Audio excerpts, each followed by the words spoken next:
Welcome back to another episode of Let's Fix, or in this case, it's another Let's Make. For those of you who don't know, this weekend is Star Wars Celebration, which is basically just Star Wars Con. A whole bunch of information going forward with the Star Wars franchise. It's been locked away in the Disney vault, or wherever they're keeping all their secrets. It's gonna be given to us. But there have been some rumors as to what is going to be coming out this weekend. Among the movies that were set to be announced this weekend, it's rumored that we have possibly still that Boba Fett movie, which I don't know why anybody's still wanting that. I never really got Boba Fett as a character. We got a young adult romance type movie, which again, not really meant for me. And then we got something that I've been interested in and hoping for a very long time, and I really hope this isn't just a rumor. Please, let this be true. Supposedly, we will get an announcement for an Obi-Wan Kenobi solo movie. I should probably explain that all three of these ideas will be one-off stories. Again, it's just like Rogue One, where it's a self-contained story that just kind of is separate from the main trilogies. And oh my gosh, just the Obi-Wan movie just makes so much sense for so many reasons, given like the types of movies that we're going to be getting over the next couple years. Of all the things that went horribly wrong in the prequels, Ewan McGregor killed it as Obi-Wan. So to have him back would be just fantastic. So that bit of news, even though it's just a rumor, and maybe this weekend comes and goes and there's still no Obi-Wan Kenobi movie, maybe, I don't know, maybe it's like the Salacious Crumb movie. Yeah, that guy from, yeah. Had to Google it. Salacious Crumb. Why did they name everyone in the Star Wars universe? It's ridiculous. Anyway, I got excited at the possibility of there being an Obi-Wan Kenobi movie, and because of how difficult it is to just get videos out on time, I knew I would be way at the back of the pack if I didn't jump on this while it was still a rumor, because I know freaking Bandit Incorporated, you crafty Australian cat, you're gonna be all over this the second the news drops, so I gotta get this out ahead of time. Yeah, unlike all the other Let's Fix videos in this series, I'm gonna try to keep this under 20 minutes, I'm gonna keep this relatively simple. Basically just gonna list off 8 things that I want to see in this movie, and then I'm gonna give you a brief rundown of how I think the plot should go, and then I'm gonna cross my fingers and hope that not only does this news prove to be true, but that this doesn't get overshadowed by the inevitable Last Jedi trailer that's probably gonna drop at some point. Again, rumors, but apparently Mr. Sunday Movies is really confident about it. Also from Australia. This episode was brought to you by Australia. They have all the movie news, apparently. Yeah! So right off the bat, the thing about the Star Wars Anthology films, or the Star Wars stories as they call them, are that they each have their own little genre. Rogue One was a war film. The Han Solo movie, it's gonna be a fun, like, kind of heist movie. When you go about with an Obi-Wan movie, I mean, it makes sense to make this a Western. And not just because he's on a desert planet for a lot of the time between Revenge of the Sith and A New Hope. For where he is in the story, it just kind of makes sense to have him as like a High Plains drifter character, or I guess Western / older samurai movie. I just think it'd be incredibly interesting to have the story revolve around him turning from Obi-Wan to Old Ben. Also, I think it should be called Old Ben, a Star Wars story. It just makes sense as a title. Every aspect of how this film should look should really buy into that Western feel, because I think the Western genre is one of those things, it's just so nostalgic for people in a way that's hard to explain, and when you get it right, it just brings people in. It's a cool tone. I want to see a Western in the Star Wars universe. That'd be super cool, and this is the best place to do it. And just making Obi-Wan to a hardened badass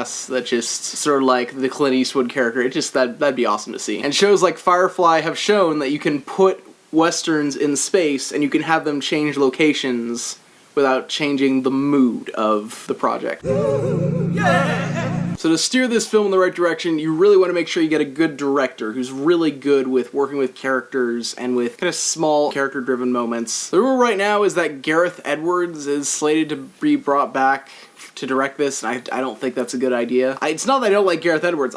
Dude, the most popular video on my channel right now is me just talking about how Gareth Edwards nailed the cinematography in Rogue One. The guy does scale really well, he does spectacle really well, he can make things feel super big, but he struggles with making characters. He hasn't really made a movie where you really feel like the characters are really engaging. I don't know, maybe he would rise to the occasion, but I think in a project this big that has so much potential to be great, I would bring in someone who really just knows their way around actors and can really bring the best out of someone. I think right off the bat people would go to someone who just in general is a good director, like David Fincher or Steven Spielberg or Martin Scorsese, Danny Boyle. Start throwing names at a wall, Christopher Nolan. But when I think of a Western, I think of an old samurai movie, and I think of a character really struggling to find their place in the world as they age.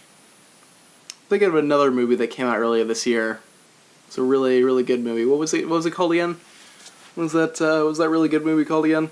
So James Mangold, the director of Logan, I think would be the perfect guy for this sort of project. I think doing a Western escort type movie, maybe it's a little too close to Logan, but I feel like there's just enough different between these characters to where you can do something new, it's not too familiar, but it's just playing enough to his strengths to bring out the best in these characters. I don't know, man, maybe he got lucky with Logan. I kinda doubt it though. When you're working on a project with the stakes this high, like, you really want to play towards director's strengths, and I think James Mangold is just the perfect fit for this. Ooh, yeah. So here's something that I'm not sure a lot of other people are going to talk about. I think Qui-Gon Jinn needs to come back in this movie. Obviously not alive, but like as a Force ghost. Like, remember the end of Revenge of the Sith where you kind of had that shoehorned thing in where like, oh yeah, Qui-Gon's going to teach you how to become immortal or whatever. I think this would be a good point to kind of expand on that a bit and kind of have him be a voice in his head. Like, Obi-Wan's meditating a lot. He's really trying to connect himself back to the Force and desperately trying to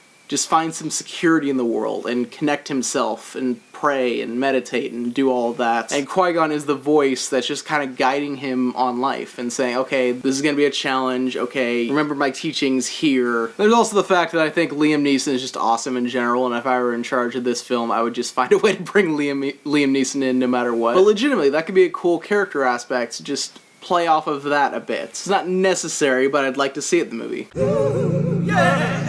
Oh yeah, speaking of the Jedi, this movie needs to be all about the Jedi. I said it was a Western/samurai film, well, here's where the samurai come in. When it comes to Star Wars, obviously not all Star Wars movies should feel the same, but I feel like there's certain elements that you would like to see in general going into a Star Wars movie. You want to see space fights, you want to see interesting characters, and you want to see at least one lightsaber go off. The trick here is you don't want it to be like the prequels where it's like, okay, here are these boring monks, and here's a lightsaber going off every couple seconds. You gotta find a balance. You gotta bring these characters, even though they are monks, they're broken people. They're people who have lost their heritage and are trying to find their way in the world. And they're also super awesome at lightsaber fighting, and we should see that a bit. Ooh, yeah. And to get the most out of that, we're gonna put them up against these characters called the Inquisitors. And for people who aren't familiar with how Star Wars has been recently, there's this kids show on the Disney Channel called Rebels, and obviously if they had Darth Vader as the main villain, all of the main characters just get wiped out because, hey, he's Darth Vader and all that. So what they had to do is they had to write in these characters that the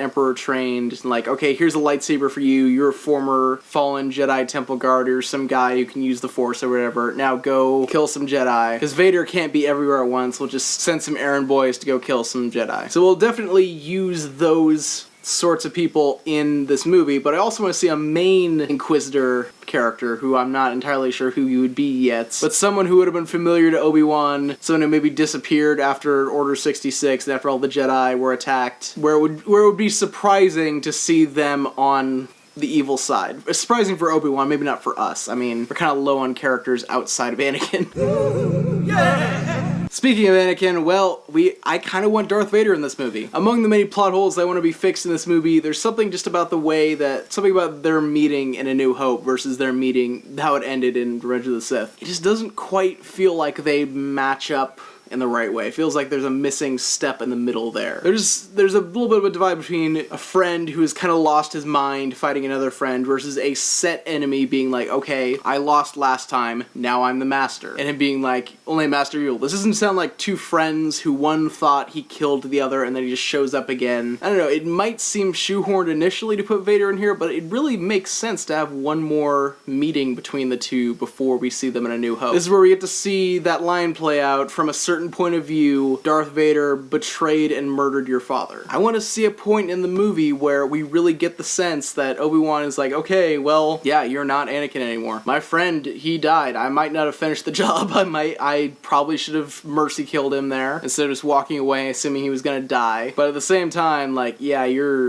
a totally different character now. And I want to see that at some point near the third act. Like, maybe the Inquisitors aren't cutting it. We could basically have, not to totally rip off Rogue One, I think there needs to be a little bit of a distinguishment here, but like, near the end, the main villain isn't quite cutting it. He's kind of ostracized, and Darth Vader's like, okay, screw it, I'm gonna do this myself. And that's where we have Obi-Wan and Darth Vader clash for the first time. And Obi-Wan bests Vader, but just barely. Not because Darth Vader isn't physically stronger and physically more powerful, but because Obi-Wan is crafty and wise, and he is the master. We need to see that. We need to set this up so that we can see it in A New Hope.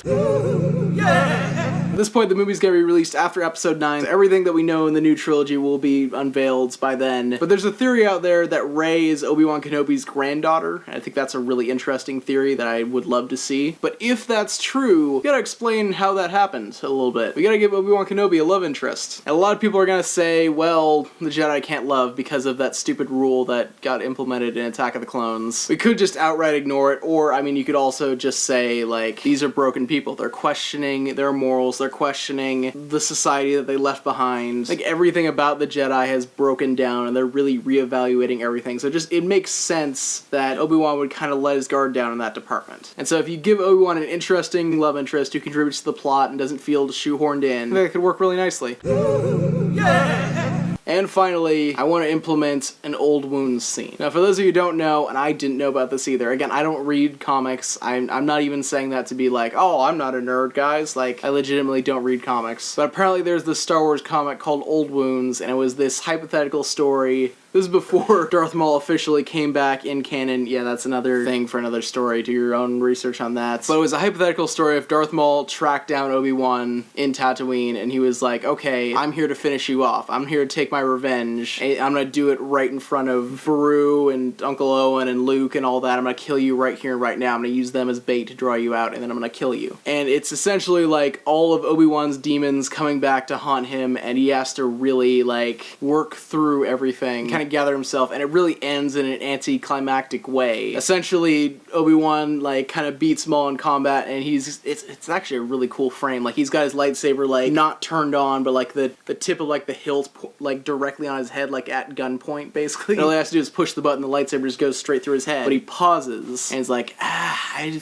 don't want to do this. It doesn't feel like we're in combat anymore. This is an execution at this point. I feel like there's no other option, but I don't know if I want to kill you. And then Darth Maul uses this to his advantage. He turns on his lightsaber, and at that exact second, Uncle Owen, he's not messing around. He picks up his rifle and just shoots Maul in the head. From like 25 feet away, just bam, right in the side of his head. Leaves a huge hole in his head. And obviously, okay, so back to Rebels, like, they kinda sorta played out that fight, spoiler alert. So we can't do that with Darth Maul. We can't have Darth Maul in this movie because they did it at a point in time where Obi-Wan is already old Ben. He's already kind of this wise, hardened character living out in the deserts. But I still feel like that scene holds emotional weight. I feel like just the impact that has on Obi-Wan and kind of the relationship between him and the villain at that point, and it feels like the climax of Obi-Wan really feeling dejected and feeling like he doesn't belong anywhere. I feel like that would be a solid low point near the end of the movie with Obi-Wan kind of settling into his role as an outsider, as someone who has to watch from a distance and be ready to play his role when his time is called. So I think at the very end of the movie, like when Obi-Wan is kind of like, okay, I can't stay with these Jedi, I have to go back and protect Luke. He comes back, and the main villain of the movie, the main Inquisitor guy, he shows up back at the house, and he's like, I'm not here to call the Empire, I'm not here to draw anyone towards you, I want to finish you myself. This is pure revenge. If I'm gonna go back to the Emperor, I'm gonna do it holding your head. And then we get this fight, and then we get a similar sort of set. I don't know if we want the exact setup where it's as anticlimactic where Uncle Owen just shoots the guy in the head after Obi-Wan can't manage to kill him, but something to that effect where there's a real sense of rejection for Obi-Wan, and then Uncle Owen afterwards is like, look, I don't want you anywhere near our nephew. I don't want you to bring any trouble in. And at the beginning of the film, it's all like, oh yeah, don't worry, like, we feel safe with your protection, and then at the end of the film, that protection is broken, and we not only see Obi-Wan kind of be like, yeah, I guess I have to settle back into my role and settle back into being kind of the mysterious wizard guy in the wilderness, but also we see Uncle Owen kind of become sort of jaded towards the whole idea of the Jedi and the whole idea of these people being anywhere near his nephew. And those are the 8 elements I want to see in this movie, and now I just want to quickly describe how I think the plot should go. So a bunch of these straggling Jedi are trying to teach some newer Jedi, some little kids and some apprentices and all that, but the Empire is hot on their trail. They have to figure out a way to smuggle these kids into a safer area, and they get as far as Tatooine before the Inquisitors come after them. So they get onto Tatooine, but from there they have to find a way to get to a different spaceport so they can travel to the planet they need to get to while being unseen. And that's where Obi-Wan comes in. He's this guy who knows the planet. He's been there for a couple years. He's not quite full white-haired old Ben, but he's graying. He's a little rickety. He's been surviving on this planet for a couple years, just living in a cave, talking to himself or talking to the ghost of his old master. But he's the only person they trust who knows the wilderness, and so they need him to take them through the canyons and through some of the more rocky areas of Tatooine in order to stay concealed from space and kind of sneak their way across the planet to a lesser-known spaceport where they can then get onto a ship and then get off the planet without the ships up above in the atmosphere seeing them. Obi-Wan's a little reluctant because he's crazy and he's kind of jaded about the Jedi Order as a whole, and he sees Luke as the only way to kind of eventually bring balance to the Force. It turns out these Jedi are loaded. They have some valuables with them. They have gold. They have some diamonds that can be used. Some of the Jedi, what are those called? The crystals. I can't remember what they're called, but the crystals that power the lightsabers, they're willing to give out a few of those, which are worth a ton of money on Tatooine. So they're paying Obi-Wan and this female smuggler character who knows her way around ships, who's gonna kind of pilot them off the planet once they get to the port. They're gonna pay both of them a ton of money, just total screw you money, like enough to where they'd be able to do anything on this terrible planet or live a pretty decent life elsewhere. And so Obi-Wan accepts because he realizes if he does get this money, he could pay off the Hutt to kind of conceal him from the Empire, conceal Luke and all that, and just make sure that, I don't know, just the Empire stays out of Tatooine, because they control a bunch of stuff there. And so Obi-Wan's in it for the money, but then really he's in it to protect Luke, as we see throughout the movie. And this female bounty hunter, as you guessed, if the Rey Kenobi theory turns out to be true, this is Rey's grandmother and the person who's gonna bear Obi-Wan's children. And we get some good old-fashioned Star Wars banter. We get, Obi-Wan's old and jaded, but he also can quip with the best of them. He's a smarmy little smuggler character who those are always fun. We have a little bit of fun amidst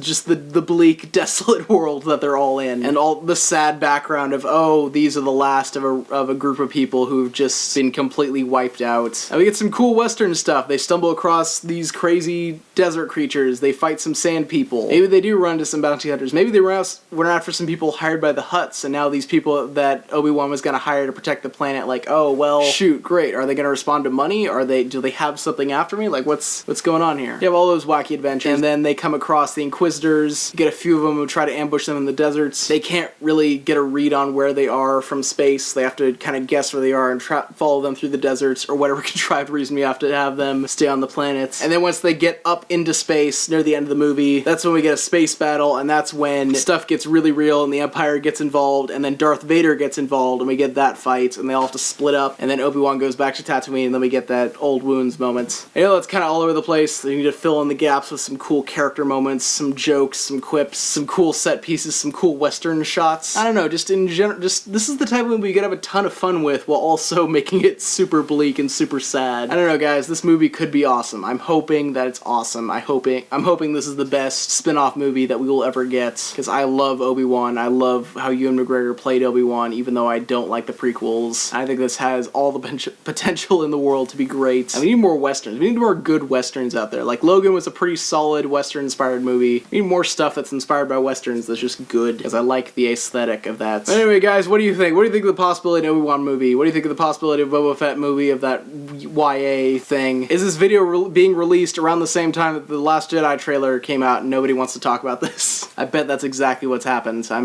I'd be willing to put money on the fact that this is going to be released the exact same day that the Last Jedi trailer comes out. Oh well. Anyway, guys, this is fun to talk about. I hope it comes out really well, and I legitimately want to hear your thoughts down in the comment section below, because this is Star Wars Celebration in general over the next couple years is going to be really interesting, because they got a lot of places they could go with this. And guys, that's going to do it for this video. So until next time, God bless and stay saucy.